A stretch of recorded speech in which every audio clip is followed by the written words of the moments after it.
మనం ఈ రాత్రి సంఘ ప్రార్థన నిమిత్తమై దినవృత్తాంతాల మొదటి గ్రంథం 4వ అధ్యాయము 9-10 వచనాలు చదువుకుందాం. దినవృత్తాంతాల మొదటి గ్రంథము 4వ అధ్యాయము 9వ వచనం నేను చదువుతాను, 10వ వచనం మీరందరూ కలిపి చదవండి. కొన్ని పుస్తకాలలో 336వ పేజీ. ఎబ్బేజు తన సహోదరులందరికంటే ఘనము పొందినవాడై ఉండెను. వేదనపడి ఇతని కంటినని అతని తల్లి అతనికి ఎబ్బేజు అని పేరు పెట్టెను.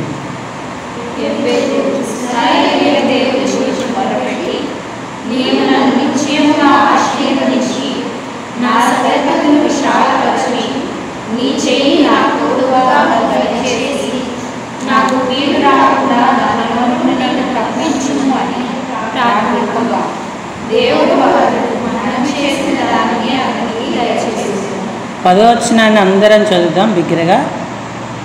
ఎబ్బేజు ఇశ్రాయేలీయుల దేవుని గూర్చి మొరపెట్టి, నీవు నన్ను నిశ్చయముగా ఆశీర్వదించి నా సరిహద్దు విశాలపరచి నీ చెయ్యి నాకు తోడుగా ఉండ దయచేసి నాకు కీడు రాకుండా దానిలో నుండి నన్ను తప్పించు అని ప్రార్థింపగా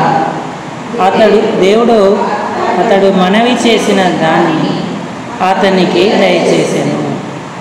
చాలండి. చదువుకున్న లేఖన భాగం శరీరగలిగిన మన హృదయాలకు మన ప్రార్థన ప్రోత్సాహం నిమిత్తమై హెచ్చరికగా, పురికొల్పుగా, ఆశీర్వాదకరంగా, దీవెనకరంగా ప్రేమగల దేవుడు చేయునుగాక. ఆమేన్. ప్రభు ప్రజలారా, ప్రభునందున్న ప్రియమైన వారులారా, కీర్తనలలో దేవా ఇశ్రాయేలు బాధలన్నిటి నుంచి వారిని విడిపించు అని ఉంటుంది. యాత్రా కీర్తనలకు ముందున్న కీర్తనలు, చెరలో ఇశ్రాయేలీయులు వారి బాధలను దేవునికి జ్ఞాపకం చేస్తూ రాసిన అనేక కీర్తనలో ఒక వచనంగా ఈ మాట మనకు కనబడుతూ ఉంటుంది. ఎబ్బేజ్ అనే మాటకు వేదన లేదంటే బాధ అనే అర్థాలు వస్తాయి. బాధపడి వేదన పడి ఇతన్ని కంటినని అతని తల్లి ఎబ్బేజ్ అని పేరు పెట్టింది. ఇతని పుట్టిక బాధాకరంగా అతని తల్లికి ఉన్న ఇతని జీవితం మాత్రం దేవునికి ఆనందకరంగా ఉంది. ఎందుకంటే ఇతడు యూదా వంశస్థుడు. యూదా అంటే స్తుతి అని అర్థం. బాధలో దేవుణ్ణి స్తుతిస్తాడు, సంతోషంలో దేవుణ్ణి స్తుతిస్తాడు. స్తుతే వీరి ఇంటి పేరుగా ఉంది. స్తుతి లేకుండా ఎబ్బేజు ఉండేవాడు కాదు. రెండో అనుభవం ఏంటంటే, ఇశ్రాయేలీయుల దేవుని గూర్చి మొరపెట్టి అన్నాడు. ప్రార్థన చేయడం ఇతని అనుభవం. దేవుడు ప్రతివాని బాధ చూస్తాడు. బాధపడు వారికి ఆయన న్యాయం చేస్తాడు. వాస్తవానికి నిప్పురవ్వలు పైకి ఎగిసినట్టు నరులు శ్రమానుభవమునకే పుట్టుచున్నారు అన్నాడు. ఇంకా చెప్పాలంటే యోబు 14:1 స్త్రీ కనిన నరుడు కొద్ది దినముల వాడై మిక్కిలి బాధ నొందును అన్నాడు. మానవునికి బాధ అనివార్యం. రక్షణ లేని వారికి బాధలు ఉంటాయి, రక్షింపబడిన వారికి బాధలు ఉంటాయి. రక్షణ లేని వారి బాధ నిరీక్షణ ఉండదు కనుక వారు నశిస్తారు. రక్షించబడిన వారికి బాధలన్నిటిలో నిరీక్షణ ఉంటుంది, విడుదల విమోచన ఉంటుంది. కాబట్టి క్రీస్తు మన కొరకు బాధపడి మన ఆత్మల రక్షణ కొరకు తను తాను శిలువలో అర్పించుకున్నాడు. ఆయన బాధ నువ్వు గ్రహిస్తే నేను పాపిని ప్రభువా అని ఒప్పుకుంటావు. అప్పుడు ఆయన నీకు రక్షణ ఇస్తాడు, నరకపు బాధ నుంచి విడిపిస్తాడు. అనుదిన యాత్రా జీవితంలో కలిగే బాధలన్నిటిలో నుంచి కూడా ఆయన నీకు కృపనిచ్చి విమోచన కలుగజేసేవాడిగా ఉంటాడు. బాధను కూడా నీ ఆశీర్వాదానికి ఆయన అణువుగా మార్చుకుంటాడు, ఆయుధంగా మారుస్తాడు. ఐగుప్తు బాధ. ఇశ్రాయేలీయులు ఐగుప్తులో బానిసలుగా బాధపడ్డారు. ఐగుప్తులో నా ప్రజల బాధ నేను చూచి తిని అన్నాడు.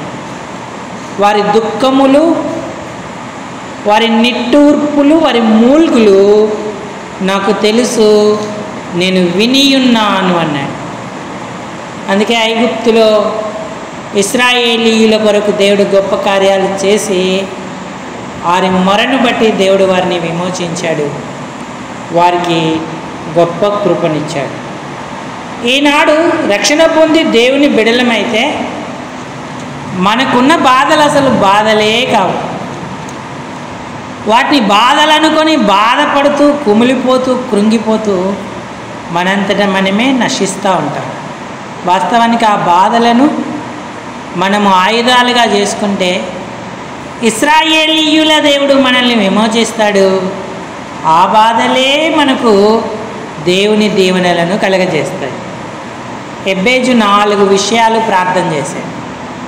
మనం చెప్పుకున్న ఎబ్బేజు అంటేనే బాధ లేదా వేదన. ఇతను దేవునికి తన బాధలో ఆనందాన్ని కలగజేశాడు. తన గతిని గురించి నిందించలేదు, తన స్థితిని గురించి దిగులు పడలేదు. ఏంటి తల్లి నాకు ఇలాంటి పేరు పెట్టింది అని బాధపడలేదు. ఎందుకంటే అతడు యూదా వంశస్థుడు కాబట్టి అన్ని పరిస్థితుల్లో ఆయనను స్తుతించడం నేర్చుకున్నాడు. అలాగే ఆ బాధలో దేవునికి మొరపెట్టి విడుదల పొందడం తెలుసుకున్నాడు. 4 విషయాలు 10వ వచనంలో మనకు కనపడతాయి. మొట్టమొదటి విషయం ఏంటంటే, నీవు నన్ను నిశ్చయముగా ఆశీర్వదించి. ఎబ్బేజుకి ఎన్ని బాధలున్నా అతని మనసులో ఏముందంటే దేవుని ఆశీర్వాదం నేను పొందుకోవాలన్న వాంఛ ఉంది. బాధపడకుండా ఆశీర్వాదం రాదు. ఆదికాండం 41వ అధ్యాయంలో యోసేపు ఏమన్నాడు? యోసేపు బాధలు చెప్పనలవి కానివి, యవన కాలంలోనే అమ్మి వేశారు అన్నదమ్ములు, గుంటలో పడద్రోశారు. అలాగే అతడు బానిసగా అంగడిలో పోతీఫర్ కొనుక్కున్నాడు. ఇది చాలా బాధపడ్డాడు యోసేపు. చేయని నేరానికి 2 సంవత్సరాలు జైలు శిక్ష కూడా అనుభవించాడు. తండ్రి లేడు, తల్లి దగ్గర లేదు, పరదేశంలో ఉన్నాడు, సహోదరుల ఆదరణ లేదు.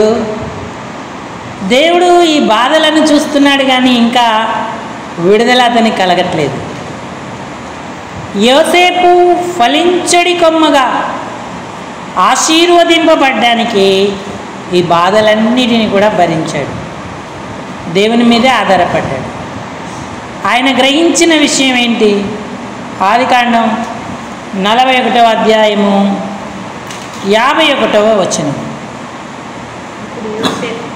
అప్పుడు యోసేపు దేవుడు నా సమస్త బాధను నా తండ్రి ఇంటి వారందరినీ మరిచిపోనట్లు చెప్పి మొదటి కుమారుడు పుట్టినప్పుడు బాధ మరిచిపోయాను. బాధను మరిచిపోయేటట్టుగా దేవుడు చేశాడని చెప్పి యోసేపు తన కుమారునికి మనష్షే అని పేరు పెట్టాడు. తర్వాత నాకు బాధ కలిగిన దేశమందు నాకు బాధ కలిగిన దేశమందు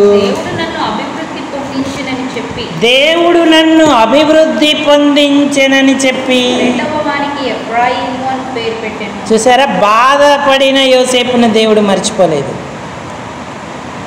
ఐగుప్తులో బాధ భయంకరమైనది, అయినను యోసేపుకు దేవుడు తోడై ఉన్నాడు. నిశ్చయముగా నువ్వు నన్ను ఆశీర్వదింపబడాలన్న వాంఛ మనలో ఉంటే అసలు ఇప్పటి కాలపు శ్రమలు బాధలు ఎన్నదగినవి కావు.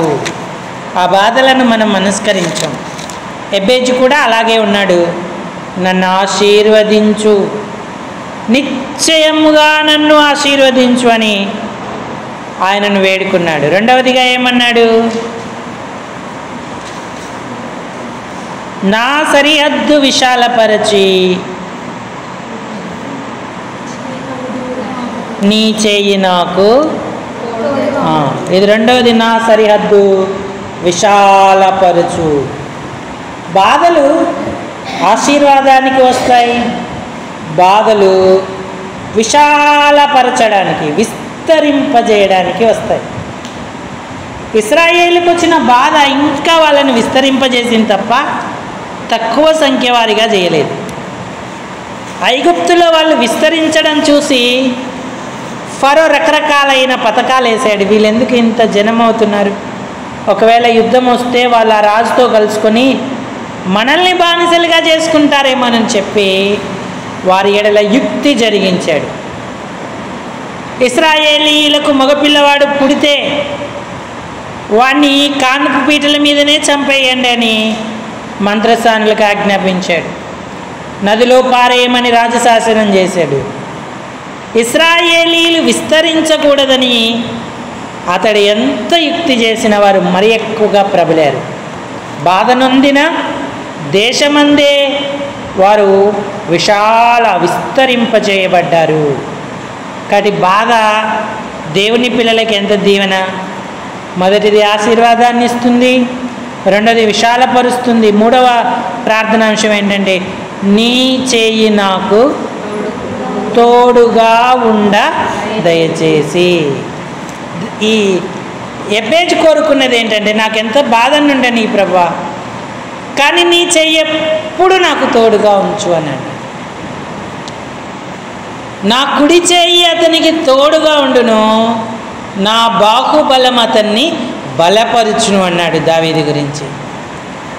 దావీదు కూడా దేవా నా బాధలన్నిటి నుంచి నన్ను విమోచించు అని ప్రభుని అడిగాడు.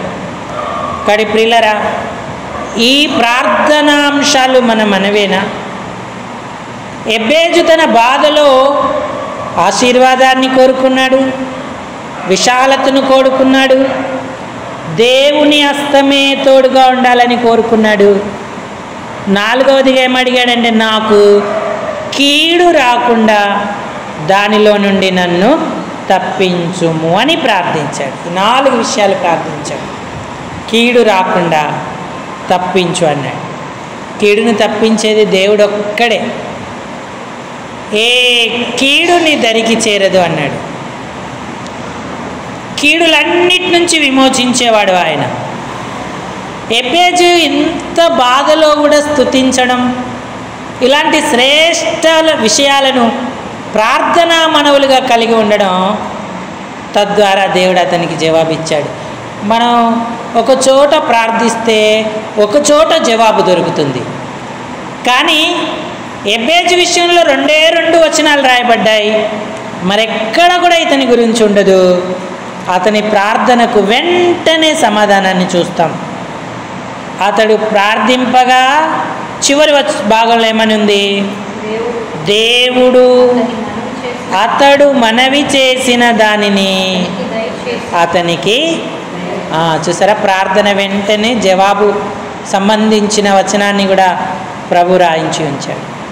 ప్రియులారా, ఈనాడు బాధలు ఉన్నాయని మనం దిగులు చెందద్ది. బాధలు మన ఆత్మీయ క్షేమం కొరకు, అలాగే భౌతిక దీవెన కొరకే.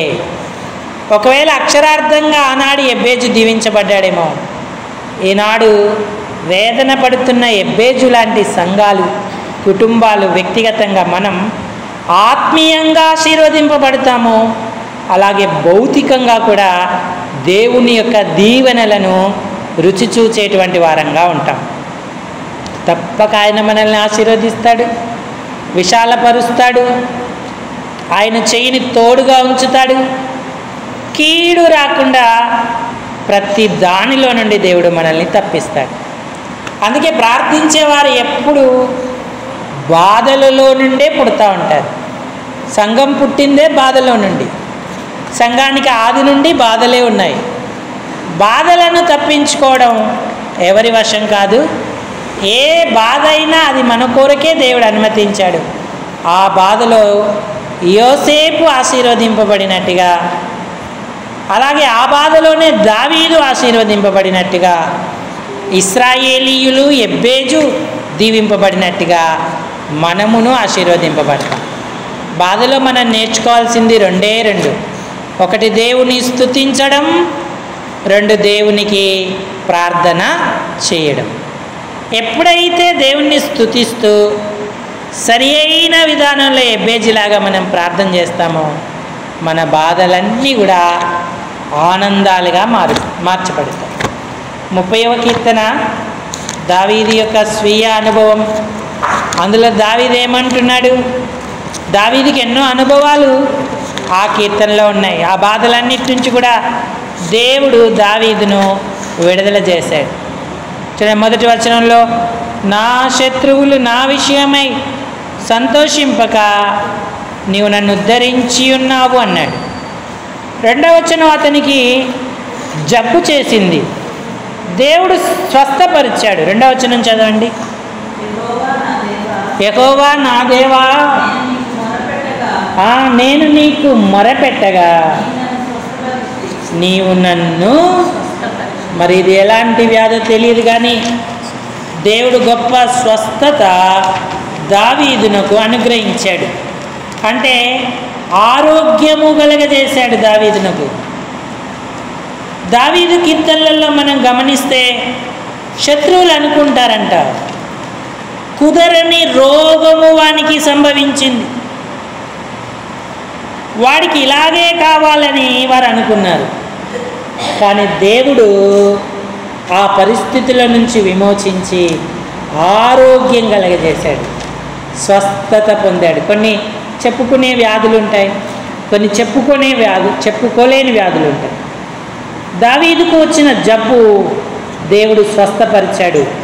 అందుకే సంతోషపడుతున్నాడు. పాతాళంలో నుండి నా ప్రాణాన్ని, గోతిలోకి దిగకుండా నన్ను నీవు బ్రతికించితివి అన్నాడు. సాయంకాలం ఏడ్పు వచ్చి రాత్రి ఉండిన ఉదయమున సంతోషము కలుగును అన్నాడు. ఇట్లా ఎన్నో విషయాలు దేవుని సహాయాన్ని దావీదు పొందాడు. 11-12 వచనాల్లో రాయబడి ఉంది, నా ప్రాణము మౌనముగా నుండక నా అంగలార్పును నీవు నాట్యంగా, అంటే నా బాధ, వేదన, నీ సన్నిధిలో నేను కార్చిన కన్నీరు అంగలార్పు అన్నాడు.